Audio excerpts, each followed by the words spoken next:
Welcome to today's deep dive. I want you to just imagine for a second being legally responsible for the academic growth, the physical safety, and the emotional regulation of 30 human beings at once. Yeah, all in the same room. Right, all at the same time. And now imagine doing that for 8 hours straight, 5 days a week, while, actively suppressing your own exhaustion just to make it to Friday. That's not just some hypothetical stress test. Exactly.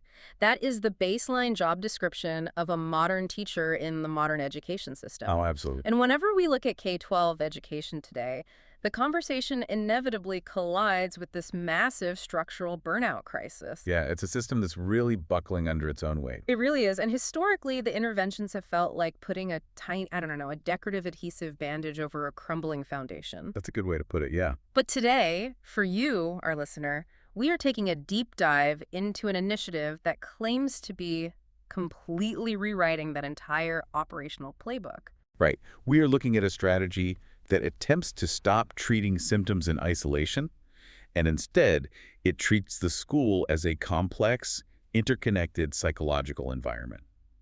So our source material for this deep dive is a stack of brand facts, promotional materials, and internal initiative documents for a platform called MentalSpace School. Which is based in Georgia, right? Yes, exactly. And our mission today is to deconstruct how this specific platform is attempting to rewire K-12 mental health support across the entire state of Georgia. And not just for the kids, which is the interesting part. Right. Based on these documents, they aren't just deploying a few counselors for the students. They are targeting the entire school ecosystem. The whole building. Okay, let's unpack this, because looking through their internal literature, they are trying to architect a massive safety net. And the logistical footprint of what they're attempting is incredibly dense. The sheer scale is what commands attention first, honestly. When you review their promotional material, what stands out isn't just the list of individual services, but the structural mechanism they use to deliver them. Yeah, it's a huge shift. It is. They are moving away from the old model, where, a student's mental health is treated in a vacuum entirely separate from teachers' burnout. Right. Instead, their documentation outlines a unified support structure designed to stabilize the building as a whole. Let's focus on the K-12 student-facing services first, though, because that is where the most immediate interventions happen. Sure, yeah. So the platform operates across Georgia, and their internal documents list a highly aggressive suite of K-12 mental health supports.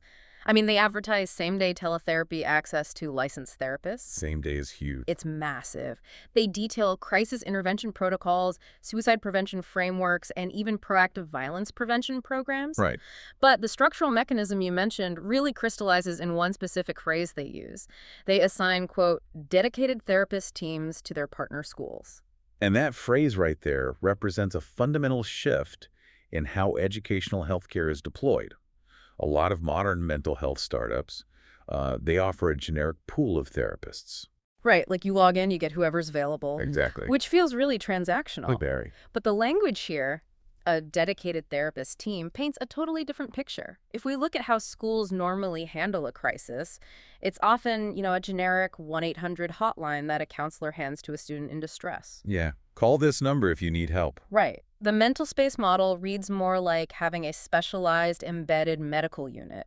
Think of it like a school having its own dedicated ER for crisis intervention, a primary care physician for ongoing therapy, and a preventative wellness coach for violence prevention, all operating as a single unit assigned specifically to that one building. What's fascinating here is how that specific structure balances reactive and proactive psychology. How do you mean? Well, in any school environment, you desperately need reactive measures, the suicide protocols, and the immediate crisis interventions. Oh, for sure. Those are the essential fail-safes. But if a school only operates reactively, they're just constantly putting out fires. Yeah, you're always a step behind. Exactly. By embedding a dedicated team, MentalSpace School explicitly pairs those fail-safes with proactive violence prevention and ongoing teletherapy. I have to challenge the practicality of that for a moment, though. Okay. Play devil's advocate. We are talking about K-12 students, specifically teenagers, who are notoriously guarded. Very true. A great conceptual framework on paper doesn't explain how you actually get an apathetic or, highly anxious teenager to open a laptop and trust a therapist through a screen. You are identifying the primary barrier to telehealth in pediatrics, which is the trust deficit. Right. And that is precisely the problem the dedicated team model attempts to solve. When a therapist is assigned to a specific partner school long-term, they aren't just some random face on a screen. They become part of the fabric. Right. They learn the cultural ecosystem of that school. They learn the administrative policies, the community stressors, maybe even the fallout from a local tragedy that affected the student body. Oh, wow. Yeah, that context matters. It matters immensely. The continuity of care builds institutional trust. The student realizes the professional they are speaking to actually understands the specific, localized world they are living in. That makes the mechanism a lot clearer. It transforms what could be a sterile clinical intervention into community-based support. Exactly. But even with a dedicated team, I mean, a massive logistical wall usually stops these ambitious programs from ever getting off the ground. The red tape. The red tape. If we are looking at this analytically, mixing student healthcare with school records is a notorious legal minefield. Oh, it's a nightmare, usually. Right. Furthermore, the most vulnerable kids in the state of Georgia simply cannot afford private therapy. How does this platform actually bypass the legal and financial friction that typically kills these initiatives in committee?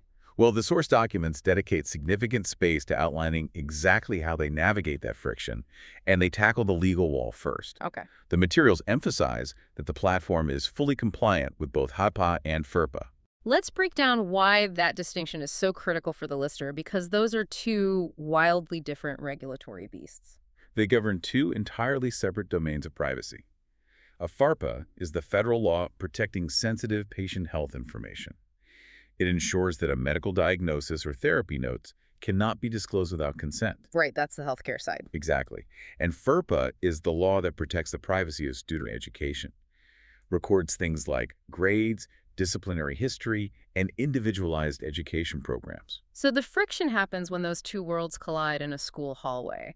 Imagine a high school student confides in a school-provided counselor about severe substance abuse or, a volatile home life. Right. The immediate panic from the parents is whether that medical disclosure is going to end up in the student's permanent academic record. Which could jeopardize college admissions or future employment. Exactly. That exact fear is why families often opt out of school-based mental health programs.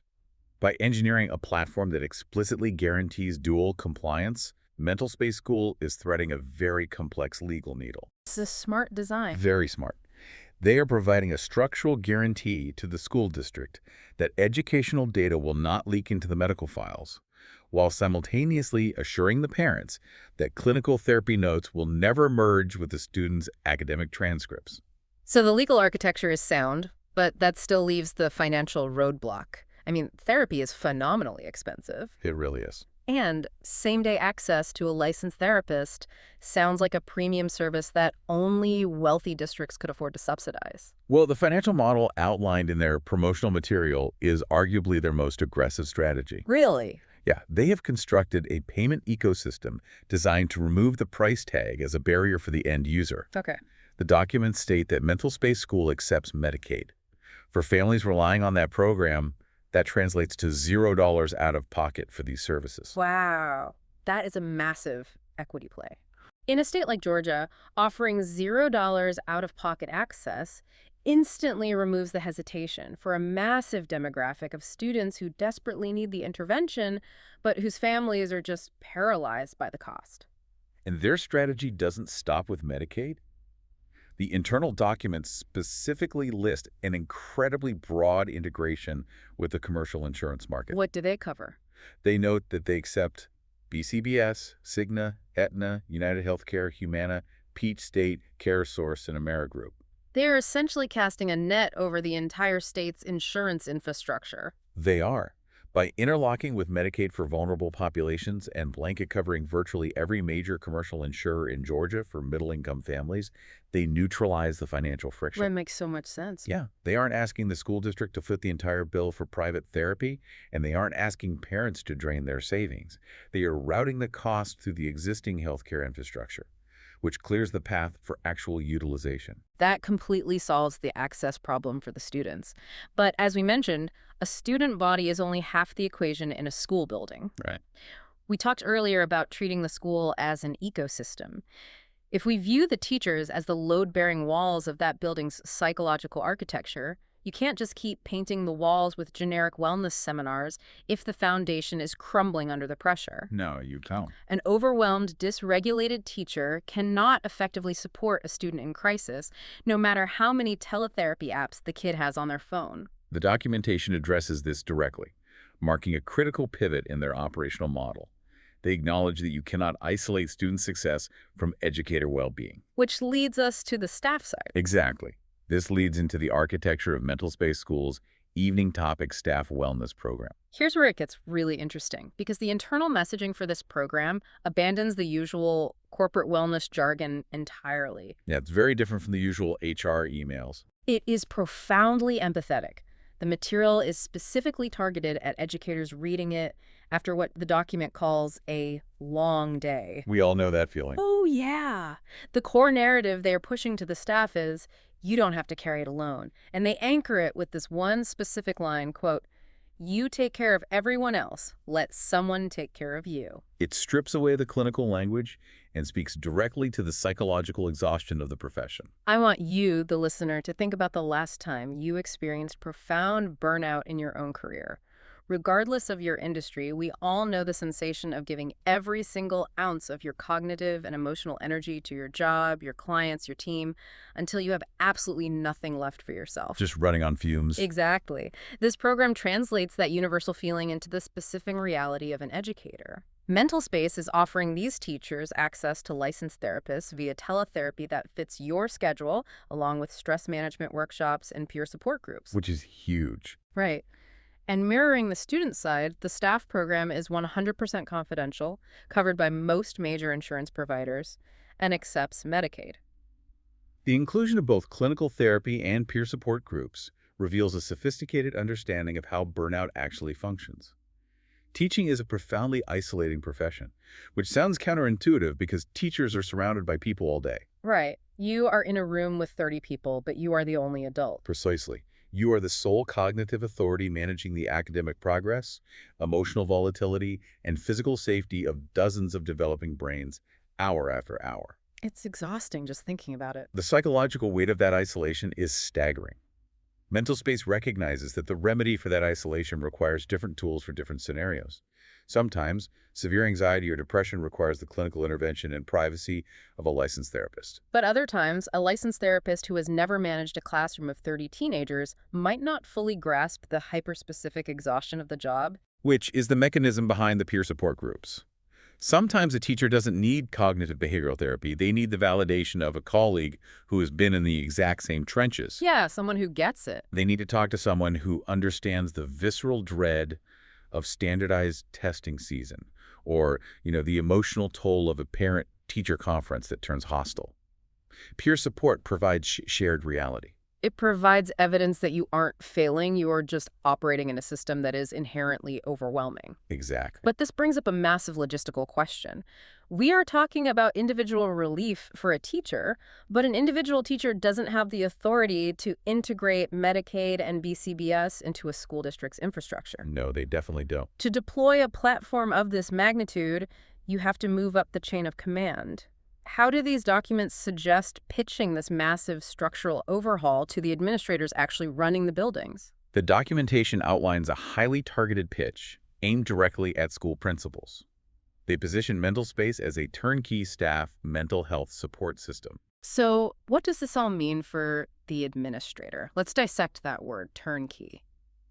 In real estate, a turnkey property means the house is fully renovated, the plumbing works, the furniture is in place. You just turn the key in the door and start living there. It functions exactly the same way in an administrative context. Which is the only way a principal would ever agree to this. I mean, imagine the daily reality of a school principal. It's chaos. They are managing shrinking budgets, coordinating bus schedules, handling disciplinary crises, and answering to state education boards. If you approach a principal and say, "Hey, we need you to build a comprehensive, HIPAA-compliant mental health initiative for your 80 staff members from scratch," they are going to laugh you out of the office. Oh, absolutely. They do not have the time, the budget, or the clinical expertise to build a healthcare engine. And that's why the turnkey proposition is so important. It entirely removes the burden of creation and management from the administrator's desk. MentalSpace is offering a pre-built system. So it's plug and play.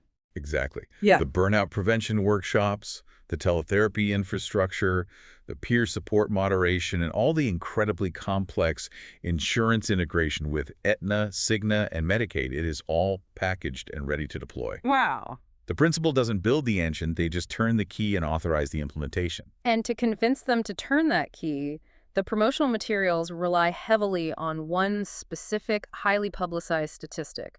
They claim that 90% of educators in their programs report feeling better equipped to support students. 90%. Yeah, 90%.